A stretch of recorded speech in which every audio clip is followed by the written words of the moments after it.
pastores, foi ali, por curiosidade, ver aquele busto.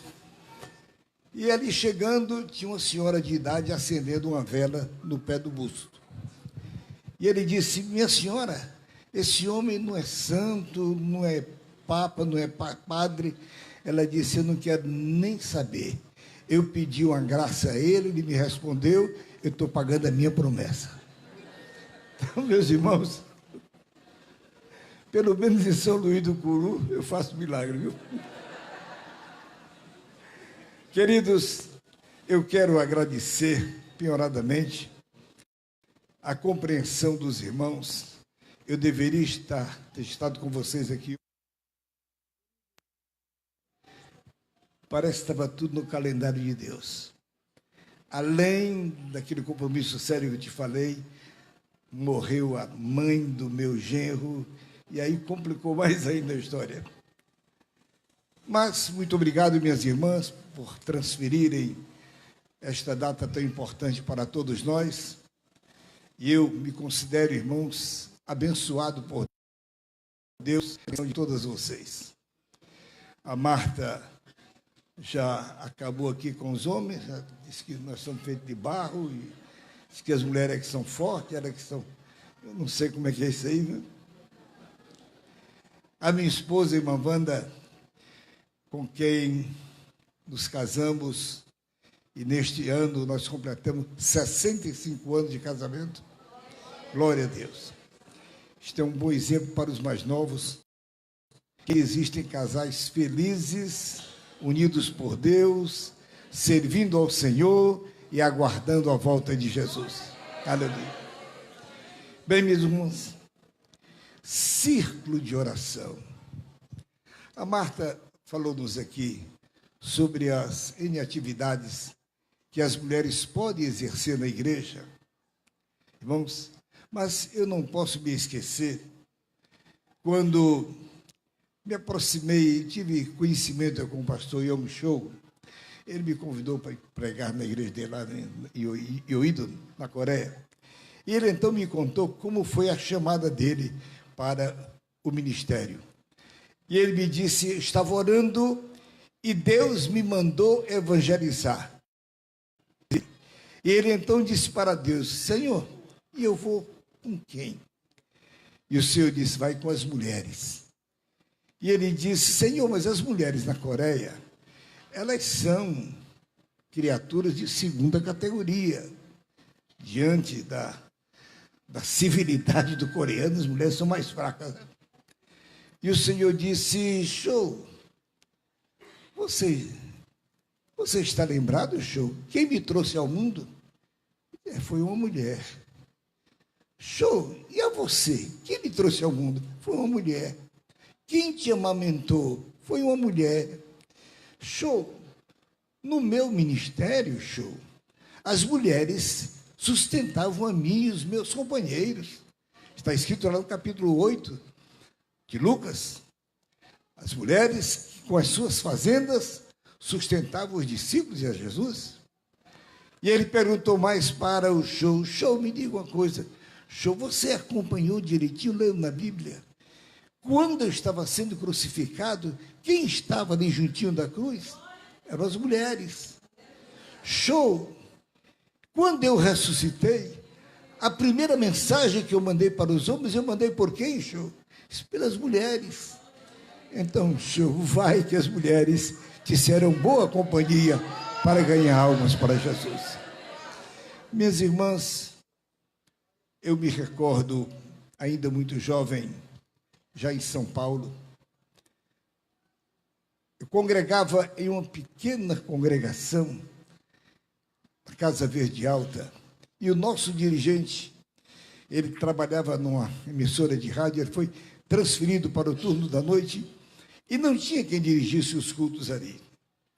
Chegou a hora do culto, não tínhamos dirigente, tínhamos as irmãs do sítio de oração, e elas disseram: vamos orar. Aí, dobramos os joelhos, eram uns pouquinhos, eram uns 18, 20 crentes, e começamos a orar. Naquela oração, o Senhor disse, usando em profecia uma irmã: do meio de vocês, eu estou escolhendo um para dirigir esse trabalho. Terminada a oração, nós ficamos um para o outro, quem é, e assim foi. 2 dias depois, o pastor do setor veio e me pediu para dirigir os cultos. E eu disse a ele, mas eu não sei dirigir culto.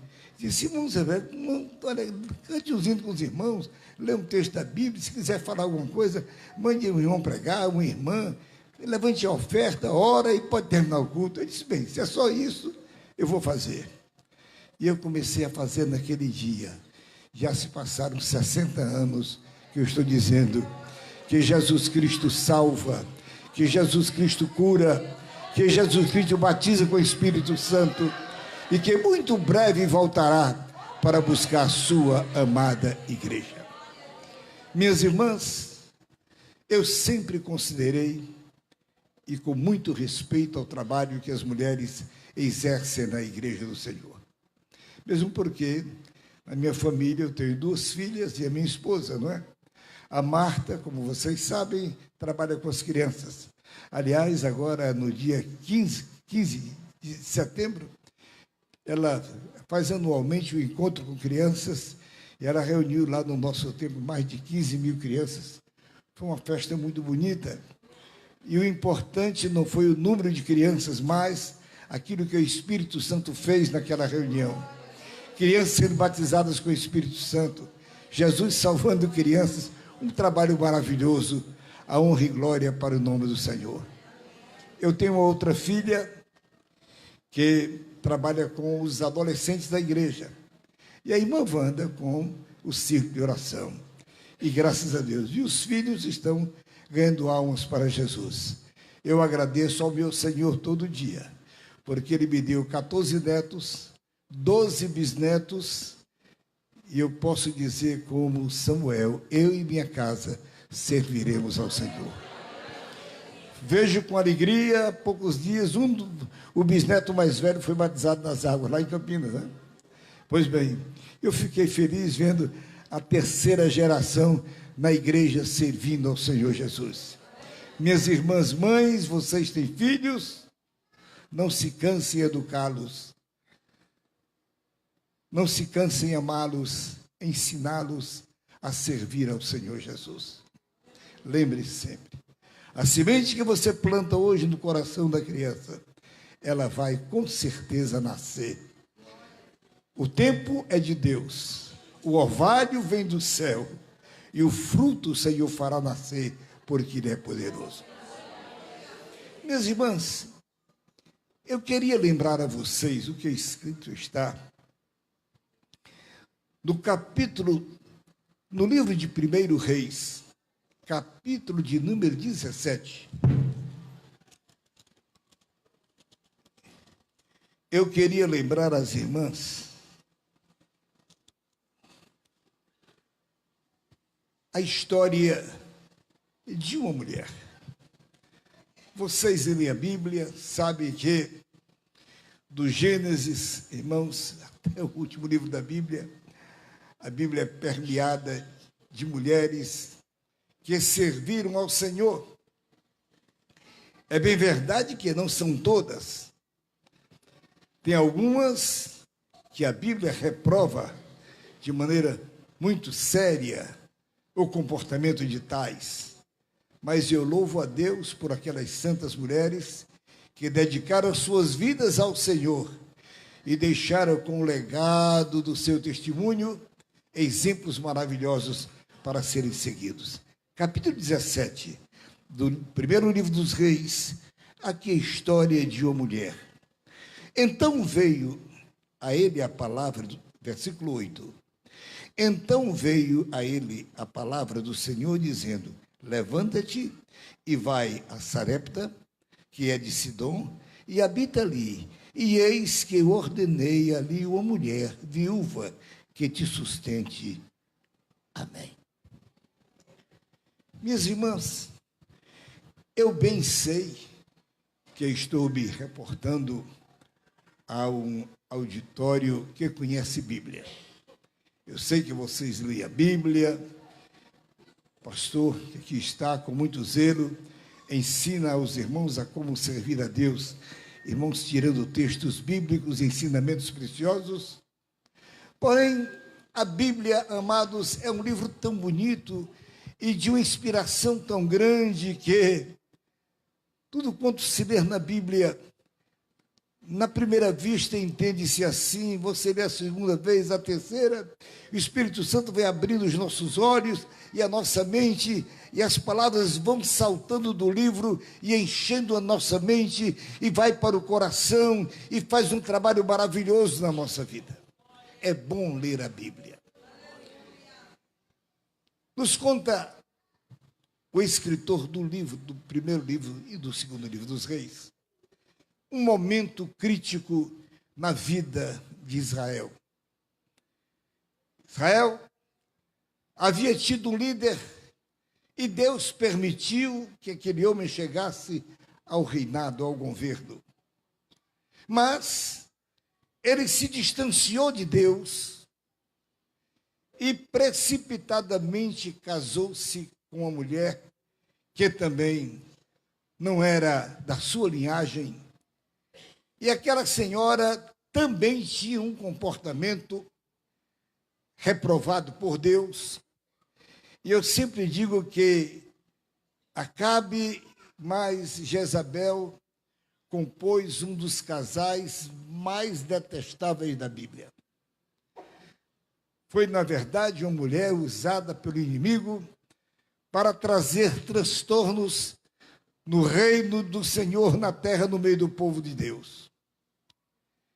E no capítulo 17, irmãos, flui da Bíblia, um homem chamado Elias. Você não vai encontrar na Bíblia a genealogia de Elias. Só diz somente que ele era de Tesbe, ele era tesbita, e não há informações maiores sobre ele. Mas esse homem foi escolhido por Deus, e Deus lhe deu um ministério, irmãos, todo especial. E nisto eu louvo a Deus, porque ainda hoje Deus trabalha assim. Deus dá a mim alguma coisa da parte do céu, dá para Elias, o que ele dá para Elias não dá para mim. O que ele dá para o meu querido companheiro não dá para mim. Pois bem, mas o que ele tem, o que eu tenho, o que ele tem, somamos aqui uma cena do que temos e nos tornamos um ministério completo, porque Deus trabalha de maneira perfeita. Mas este homem, meus queridos irmãos, recebe graça de Deus, autoridade de Deus, eloquência de Deus, sabedoria de Deus. Você vai encontrar Elias indo ao palácio. A Bíblia não diz que ele pediu audiência. A sua autoridade moral lhe dava condição de chegar diante do rei e lhe entregar uma mensagem de Deus. E conta-nos a Bíblia que Elias, ele chega, entrega uma mensagem para o Acabe, dizendo: olha, o Senhor Deus mandou lhe dizer que não vai chover mais na terra, não vai cair orvalho, até que eu ore novamente, até logo. E ele das costas vai embora. Acredito que Acabe deve ter dito para os seus assessores: quem é esse maluco que chegou aqui? Quem é esse? Mas os dias se passam e a chuva não vem. Passa a primeira semana, um mês, 2, 3, 1 ano, 2, 6. A crise foi muito grande no meio do povo. Acabe então começa a mandar procurar Elias por todos os lados, e ele queria com certeza acertar as coisas com Elias. Porém, amados, Deus estava preparando Elias para que ele fosse, para a sua época, um dos maiores profetas citados na Bíblia. Ele é citado aqui, irmãos, como um dos profetas menores, mas eu tenho uma concepção de que Elias foi um dos maiores profetas escolhidos por Deus com um ministério maravilhoso. Mas, queridos, Deus queria que Elias se aperfeiçoasse no seu trabalho. E é interessante que na cátedra de Deus, minhas irmãs, Deus trabalha de muitas maneiras. E ele então quis preparar Elias de maneira distinta e pessoal.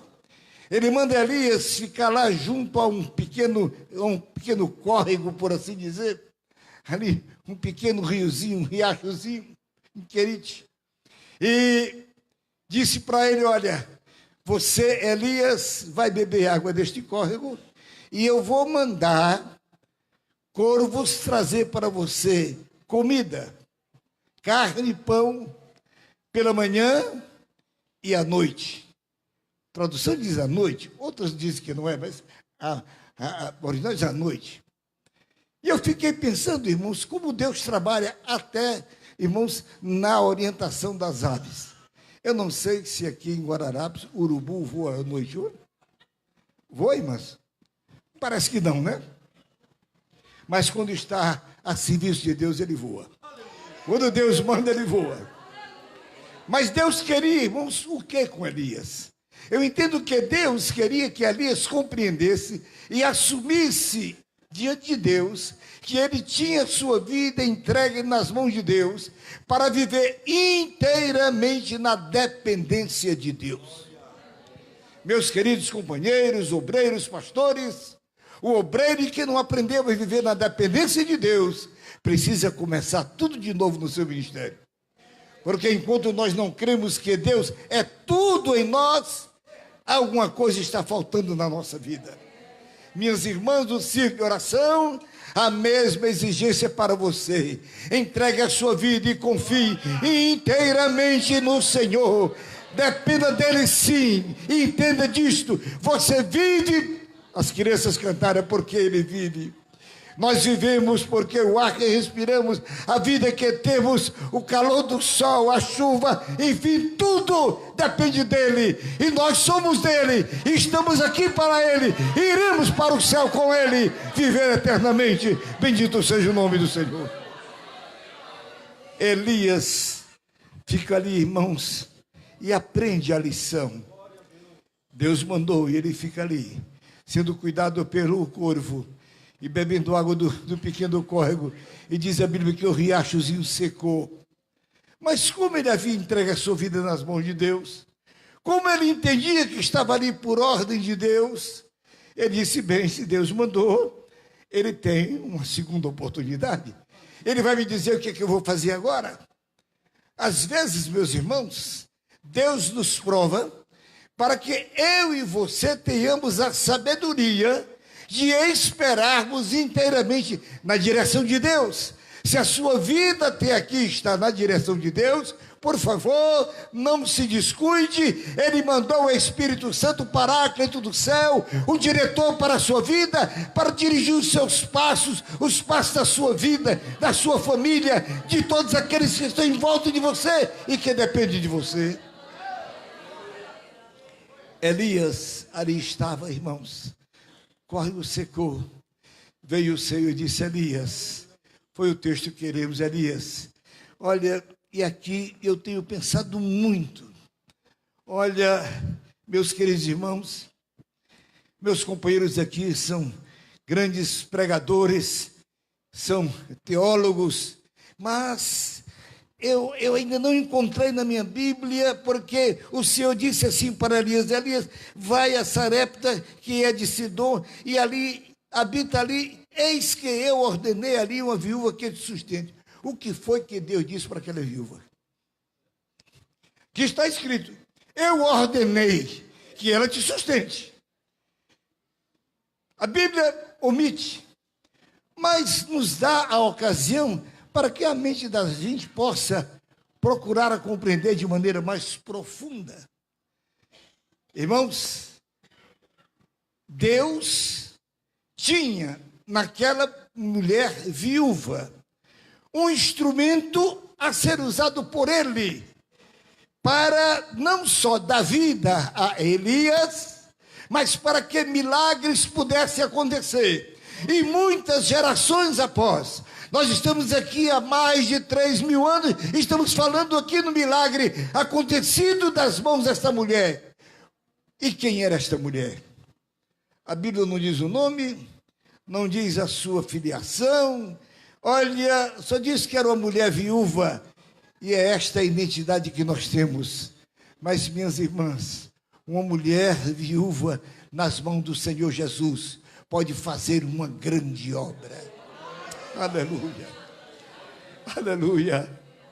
E eu começo a pensar, minhas irmãs, na submissão desta mulher.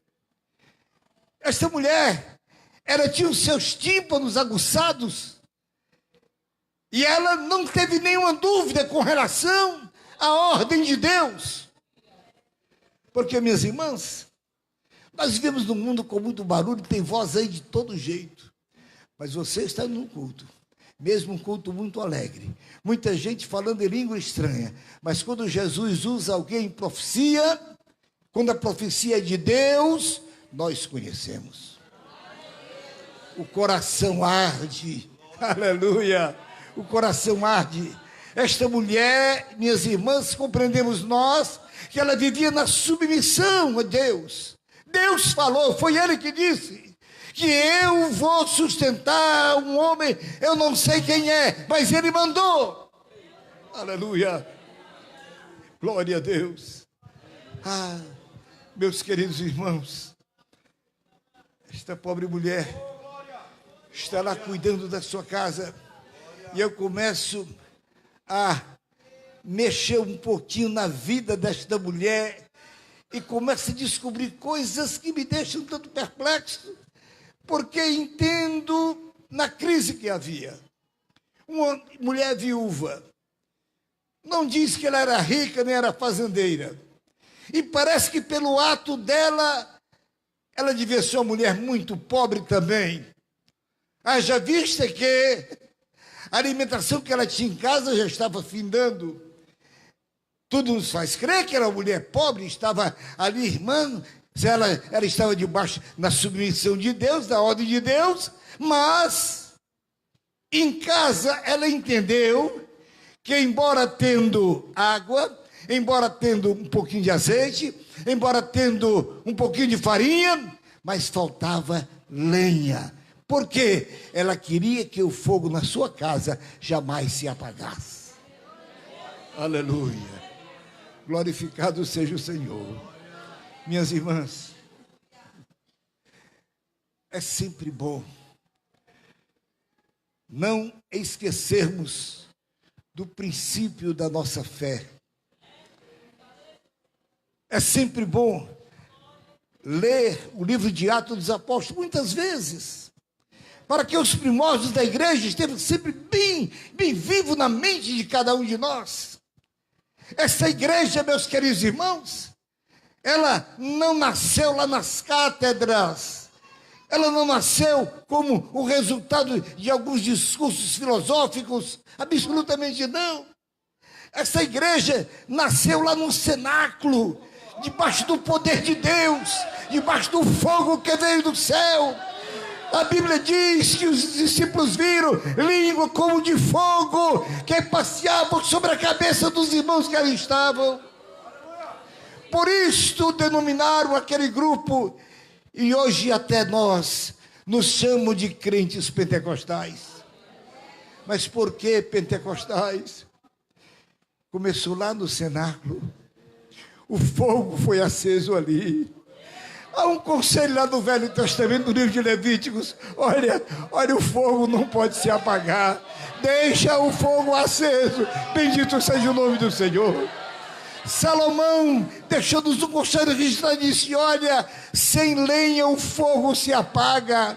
Aquela mulher tinha plena sensibilidade de que na sua casa não tinha lenha, precisava de lenha para ter fogo. Minhas irmãs, círculo de oração faz esse trabalho. Você vem buscar lenha no templo para que o fogo do Espírito incendeie a sua vida, a vida da sua família, da congregação e de tantos quantos estão perto de você.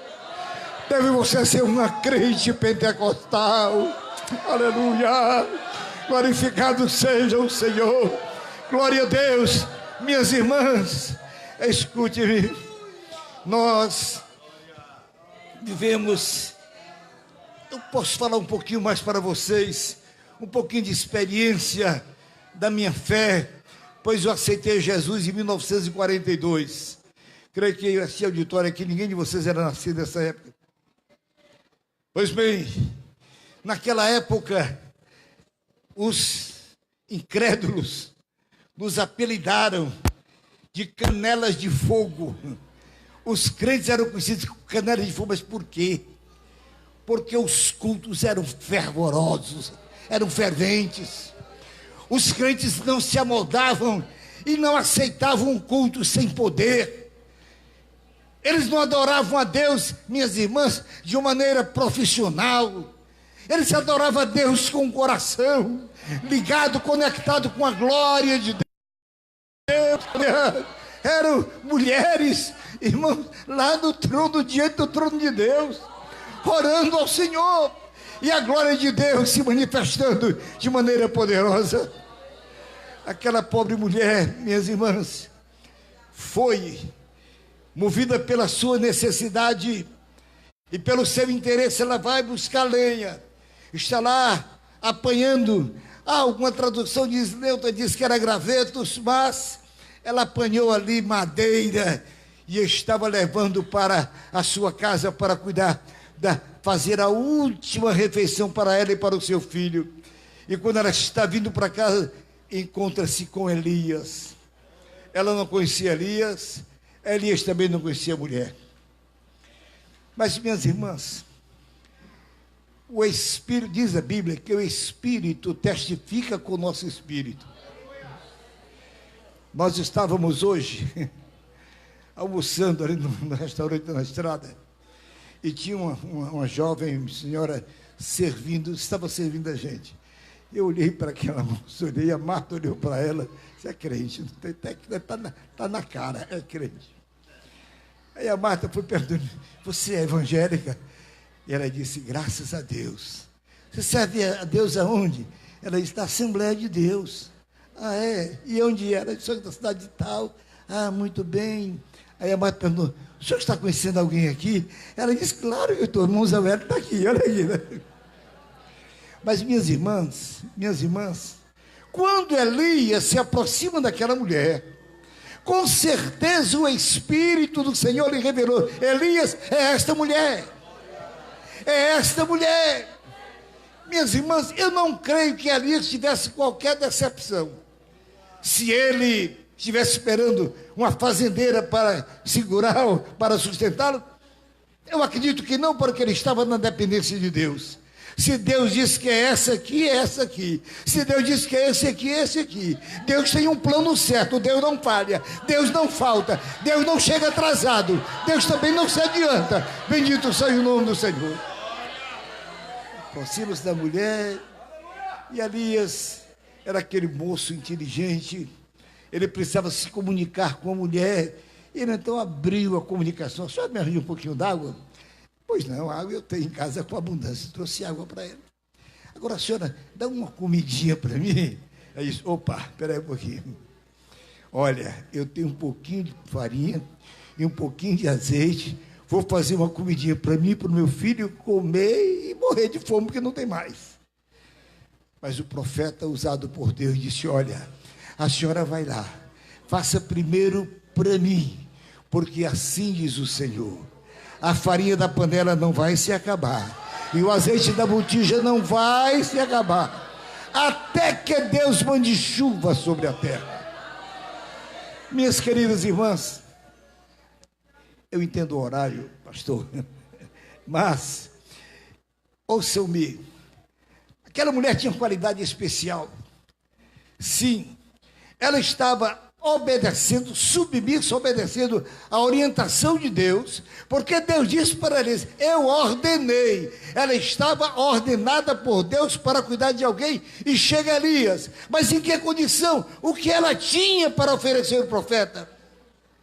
Minhas irmãs, quando nós aprendemos a viver na dependência de Deus, este Deus que não falha, se necessário for, Ele vai fazer um milagre todo dia na sua casa, contanto que o pão não vai faltar, porque Ele cuida lá do céu. Bendito seja o nome do Senhor. Eu começo a pensar, minhas irmãs, a mulher agora tinha fogo e tinha comida todo dia, mas todo dia acontecia um milagre na casa dela. E o milagre acontecia pelas mãos dela. Aleluia, pelas mãos dela. Minhas irmãs, se você ler a Bíblia com atenção, você vai encontrar no Novo Testamento mulheres que se dedicavam ao Senhor Jesus e como elas foram abençoadas. Aleluia! Milagre acontecendo todo dia na casa daquela pobre viúva. Pense um pouquinho comigo. Na sua casa, o fogo do Espírito está aceso ou está apagado?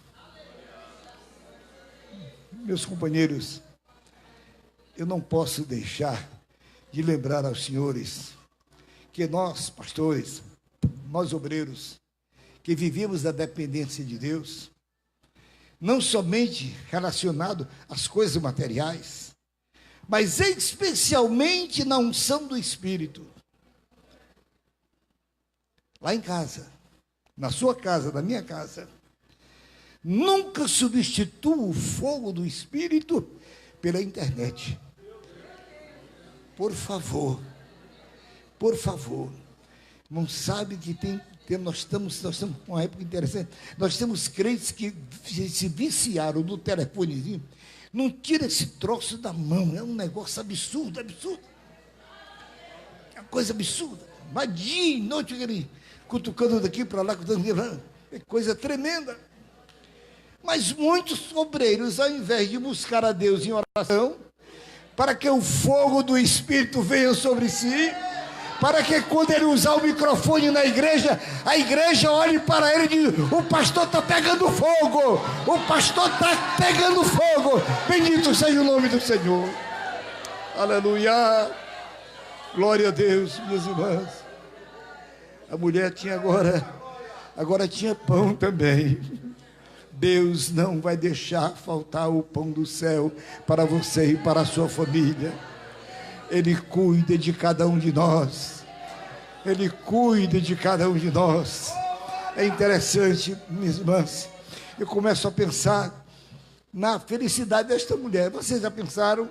Uma pobre mulher viúva que não tinha mais subsistência em casa, ela passar a fazer milagres, Deus fazer milagres por intermédio dela todo dia. E interessante é que ela viveu, não morreu de fome. Elias viveu, também não morreu de fome, porque Deus mandou que ela sustentasse, até que Deus resolveu o problema, mandando chuva do céu. Minhas irmãs, nós precisamos crer, mas crer neste Deus como verdadeiramente Ele é. Nunca se esqueça de que a sua provisão, a minha, Eduardo, a nossa provisão, ela vem lá do céu. Ela vem de lá. É de lá que o Senhor manda, é de lá que vem. Bendito seja o nome do Senhor. Ah, minhas irmãs, eu podia contar para vocês muitas experiências durante os anos que sirvo ao meu Deus. Mas deixo aqui essa ligeira palavra para você, minha querida irmã. Não deixe que no seio da sua família, não deixe que na sua casa falte lenha e nem fogo do céu. Não substitua isto que é essencial, é vital para o seu viver. Minhas irmãs, a unção do Espírito na nossa vida, minhas irmãs, significa tudo. Significa tudo. Aleluia. A mulher tinha azeite e a mulher tinha farinha. Não faltava azeite e nem faltava farinha. Tinha milagre todo dia para ela e para o profeta que estava na casa dela. Quando nós aprendemos a viver na dependência de Deus, minhas irmãs, Deus providencia todas as coisas a nosso respeito. Que Deus abençoe a vocês. Guarde esta palavra no seu coração. Volte para casa dizendo para você, e o seu esposo possivelmente não está nesse culto, porque aqui 80% do plenário aqui são mulheres. Mas quando você chega lá, diga para o seu marido: o pastor disse para nós não deixarmos faltar fogo do Espírito na nossa casa. Não substitua por outras coisas, por favor, por favor. É essencial, é primordial. E não pode ser substituído. Nada substitui a operação do Espírito Santo na nossa vida. Ele é o Senhor de todas as coisas. Que Deus abençoe você.